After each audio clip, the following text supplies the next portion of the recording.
قرآن مجید کا جو یہ میوزک ہے، قرآن کے الفاظ کا جو حسن ہے، جہاں تک حسن معنوی ہے وہ تو ہر لفظ میں ہے، لیکن یہ حسن ظاہری، حسن صوتی، حسن لفظی، یہ اپنے کلائمیکس پر آپ کو نظر آئے گا سورہ رحمان میں۔ اس کی 4 آیات پر ذرا توجہ کریں گے، عجیب حقائق سامنے آئیں گے۔ جہاں یہ قرآن مجید کے حسن صوت اور حسن لفظی کی معراج ہے، وہیں اس کی پہلی 4 آیات میں 4 چوٹی کی چیزوں کا ذکر ہے، سب سے اونچی چیزیں۔ پہلی آیت کیا ہے؟ الرحمن۔ ایک آیت ہو گئی۔ رحمان کیا ہے؟ اللہ کا نام ہے۔ کبھی آپ نے غور کیا اللہ کے ناموں میں سب سے پیارا نام کون سا ہوگا؟ رحمان۔ کیوں؟ اس کا مادہ کیا ہے؟ رحمت۔ ہمیں سب سے بڑھ کر جس چیز کی ضرورت ہے وہ کیا ہے؟ رحمت خداوندی۔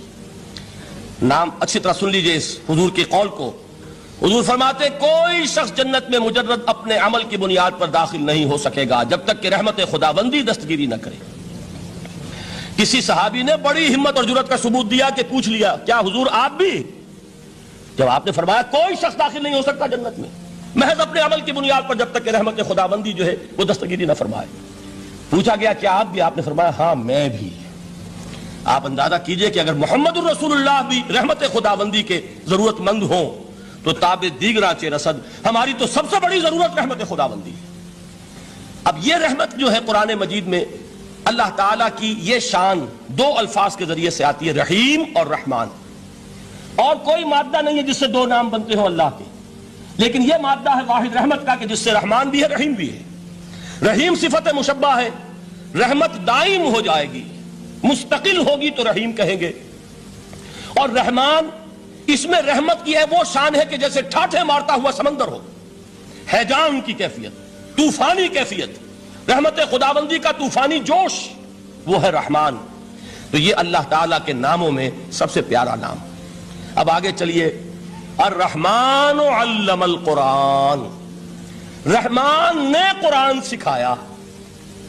رحمت خداوندی کا سب سے بڑا مظہر، رحمان کی رحمانیت کا سب سے بڑا مظہر قرآن ہے۔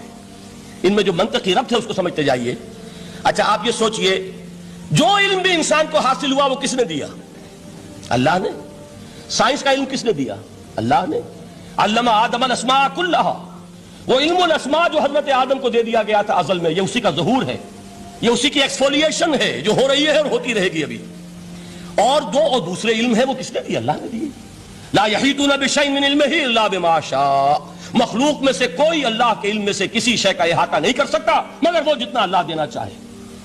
لیکن یہ کہ تمام علوم میں چوٹی کا علم قرآن۔ نوٹ کرتے جائیے، اب چوٹی کی چیزیں جمع کیجئے۔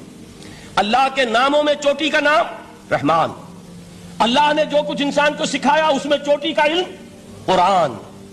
خلق الانسان، انسان کو پیدا فرمایا۔ سوال یہ کہ حیوانات کو کس نے پیدا فرمایا؟ آسمان کس نے پیدا کیے؟ زمین کس نے پیدا کی؟ فرشتے کس نے پیدا کیے؟ کیا مطلب خلق الانسان؟ اس کی تمام مخلوقات میں اس کا کلائمیکس، اس کی تخلیق کی معراج، اس کے تخلیق کا نقطہ عروج انسان ہے۔ یہ ہے کہ جو مسجود ملائک بنا ہے۔ وَلَقَدْ كَرَّمْنَا بَنِي آدَمَ وَحَمَلْنَاهُمْ فِي الْبَرِّ وَالْبَحْرِ وَرَزَقْنَاهُمْ مِنَ الطَّيِّبَاتِ وَفَضَّلْنَاهُمْ عَلَىٰ كَثِيرٍ مِّمَّنْ خَلَقْنَا تَفْضِيلًا۔ تو تخلیق میں سب سے اونچی تخلیق انسان کی، علموں میں سب سے اونچا علم قرآن کا، اللہ کے ناموں میں سب سے اونچا نام رحمان۔ اب آئیے چوتھی چیز، علمہ البیان، انسان کو بیان کی صلاحیت عطا فرمائی۔ کیا اور کوئی صلاحیت عطا نہیں کی؟ بینائی کس نے دی؟ اللہ نے۔ اسی طریقے سے سماعت کس نے عطا فرمائی؟ اللہ نے۔ کتنی فیکلٹیز ہیں، کتنے ایکسٹرنل آرگنز ہیں سینس کے، کتنے انٹرنل سینسز ہیں جو اللہ نے دیے ہیں۔ لیکن یہاں بھی سمجھ لیجئے جتنی فیکلٹیز ہیں ہیومن فیکلٹیز، ان میں ٹاپ کی فیکلٹی جو ہے وہ اسپیچ ہے، کلام ہے، بیان ہے۔ جن لوگوں نے میڈیکل سائنس کا مطالعہ کیا ہے وہ جانتے ہیں کہ یہ برین ہے، ہیومن برین، اس برین میں جو وہ اوپر ایک زرد سا مادہ ہوتا ہے، گرے میٹر، اس کی ایک کوٹنگ ہوتی ہے، یہ ہائیسٹ ایوالوڈ فارم ہے، اور اس میں سب سے بڑا رقبہ جو ہے وہ اسپیچ سینٹر کہلاتا ہے۔ اسی لیے انسان کو حیوان ناطق کہتے ہیں۔ حیوان کے اور انسان کے مابین امتیاز قائم کیا گیا، نطق، گویائی، بولنا۔ اب یہ کیا چیز ہوئی؟ انسان کی صلاحیتوں میں سے سب سے اونچی صلاحیت۔ 4 آیتیں ہو گئی نا۔ اللہ کے ناموں میں سب سے چوٹی کا نام رحمان، اس نے جو علوم پیدا کیے ان میں چوٹی کا علم قرآن، اس نے جو مخلوقات پیدا فرمائی ان میں چوٹی کی مخلوق انسان، انسان کو جو صلاحیتیں اور استعدادات عطا فرمائی ان میں چوٹی کی استعداد بیان۔ جمع کیجئے نتیجہ کیا نکلے گا؟ وہ نتیجہ ایک حدیث نبوی کی شکل میں سامنے آتا ہے۔ پہلی حدیث میں نے یہی پڑھی تھی، اس کے راوی کون ہے؟ عثمان ابن عفان۔ میں حیران ہوتا ہوں وہ قافیہ یہاں بھی موجود ہے، رحمان، قرآن، بیان، انسان، عثمان، عفان، باپ کا نام بھی اسی وزن پر ہے، عثمان ابن عفان۔ عن عثمان ابن عفان رضی اللہ تعالی عنہ قال قال رسول اللہ صلی اللہ علیہ وسلم، حضرت عثمان شہید مظلوم ذو النورین رضی اللہ تعالی عنہ فرماتے ہیں کہ اللہ کے رسول صلی اللہ علیہ وسلم نے فرمایا خیرکم من تعلم القرآن وعلمہ، تم میں سے بہترین لوگ وہ ہیں جو قرآن سیکھیں اور سکھائیں۔ قوت بیان جو تمہاری ٹاپ فیکلٹی ہے، اس کا استعمال کسی گھٹیا کام کے لیے نہیں ہونا چاہیے۔ دیکھیں اردو میں محاورہ ہے کہ توپ سے مکھی نہیں ماری جاتی، توپ بنائی گئی ہے کسی بڑی شے کے لیے، مکھی مارنے کے لیے توپ استعمال نہیں ہوتی۔ یہ قوت بیان جو ہے، جو ٹاپ موسٹ فیکلٹی ہے ہیومن جو فیکلٹیز ہیں ان میں سے، اس کا استعمال بھی ٹاپ موسٹ ہونا چاہیے۔ قرآن کو بیان کرو، وہ جیسے کہ علامہ اقبال نے کہا ہے، بلکہ غالباً ان کے قبر پر آس پاس جو اشعار لکھے ہوئے ان میں سے ایک یہ بھی ہے، اگر یک قطرہ خونداری اگر مشتے پرے داری بیابامن تو آموزم طریق شاہ بازی را، اگر تمہارے اندر ایک قطرہ بھی خون کا ہے اور مٹھی بھر بھی پر اگر اللہ نے دیے ہیں تو میرے پاس آؤ کہ میں تمہیں شاہبازی کے طریقے سکھاؤں۔